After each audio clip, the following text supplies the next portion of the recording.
Okay, y'all, it's Privateer. This is a short one.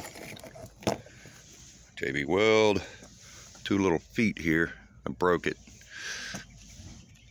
Stepped on it by mistake and it broke. Anyway, I tried 5-minute epoxy first. That did not work, the clear stuff. I am trying now JB Weld with some fiberglass screen, kind of like a, for lack of a better term, but a reinforcement or a rebar type thing. But hopefully, I don't know how well you can see all this, but don't fall. I think there's enough JB Weld on there. Should do the trick. I've smoothed it out. I'll let it sit for the recommended 24 hours and most likely put another, let's pick that up, get that moved.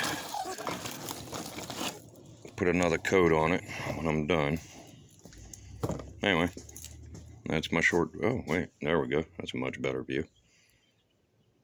Yeah, it looks janky, but once this first application dries, then I'll go ahead and put the second application on there and kind of smooth it out, get it looking a little bit nicer.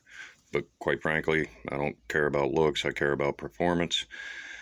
And even though this really isn't a prepping thing so much, it's more of saving money, because with that coil, I think that would run me about anywhere from 100 to 150 now for the same thing. But anyway, it's Privateer. Y'all have a blessed day.